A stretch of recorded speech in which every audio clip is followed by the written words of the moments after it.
if you're looking for a forgiving golf club that's got stopping power, the JPX925 HotMetal HL might just be the club for you. Let's check it out.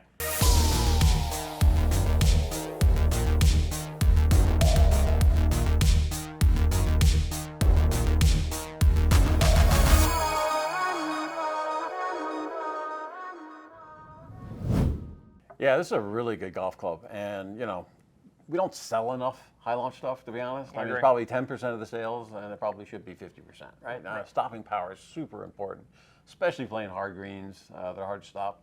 Mid-handicap doesn't have a lot of speed. If you can stop the ball and keep it on the green, that's a big advantage. And this opens up itself into other markets as well.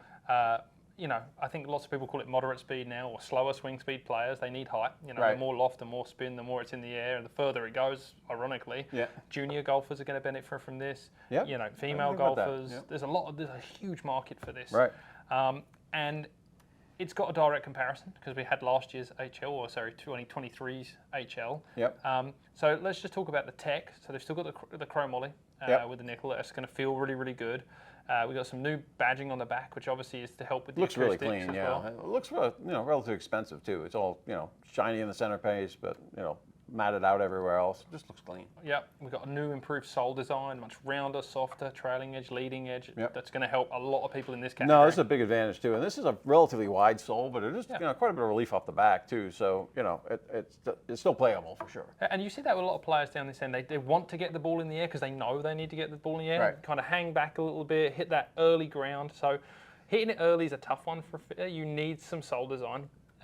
But too big and it ricochets off. So that's where that trailing edge relief comes in. It can still get under the ball center of gravity. Yep. And they've got 3 degrees more loft on this model compared to the other two, and that's important. That's why it's HL, right? Right, and you can see that from the graph too. Obviously, these are in the center of the green, right? Versus being over the green. Actually, we don't scale it that way, but it's a tighter circle. I mean, basically, you're comparing almost an 8-iron to a 7-iron. So definitely tighter circle and more control. Yep.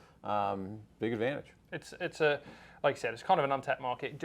Amateur golfers have like a problem with distance in terms of understanding, what the problem with short is, what the problem with long is, gapping their clubs correctly, making sure that you're really worried about where the ball lands is important. Right. What it does after that is up to who knows who. But it's just how hard the ground is. What's the weather like? It's lots of factors. If you can control where that ball hits the deck, you're in good shape. Yeah, the steeper landing angle is a huge advantage. Yeah, absolutely. That's really what it comes down to. That's what all this stuff does. And they use the tungsten in this, which they didn't have last year. So that's a big advantage.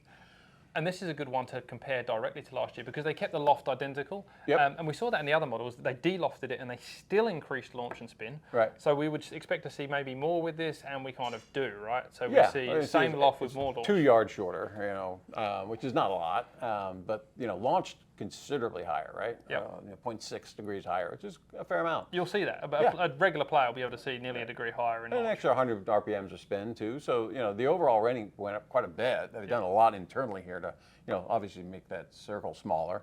But even the overall rating, we do have some factors in there for distance and launch angle. So it's obviously doing really well in the launch angle part. Yep. Probably actually hurting in the distance, but that's still for a club that's not super long, that's a super high rating. It's a really good golf club. And looking at 2 yards, you're kind of like splitting hairs there, right? Yeah. and then I'm kind of seeing that a little bit, and I think we'll continue to see that. Some of the companies are actually designing clubs, and they're okay with going shorter, and so am I. I mean, you don't need 6 wedges in your bag. No, right? And that's why you've gone to this model, right? Yep. You're in the HL because you want the highest possible launch in the most forgiving package. And what people, I guess, don't understand is that as you make a golf club wider from front to back and you add more offset, it's going to launch really, really high, right? Yep. So you can't go too weak with a loft, otherwise it becomes moon balls and you don't get any forward momentum. Right. So it's really, they've done an awesome job here of finding that nice niche spot between too much launch and spin from the design of the package and the right loft on the golf club. That's a nice separation from the other one, right? So it's essentially 10 yards shorter than the other club. Yeah. At 80 miles an hour. But there's a lot of advantages to that. I mean, well, plain and simply, the people that are using this are going to be at lower speed, generally speaking. Right. They're not going to get these airborne enough. So no, the irony is scooting through the green. So they might actually hit that one further because it's in the air quicker. Well, that's true for sure. Yeah. Especially if they struggle with launching it high enough, then potentially they would hit this further. Yeah. Well, there's only one way to find out, and that's get a fitting. Head to a cool clubs, head to a Worldwide Golf near you, and make sure you get it done right.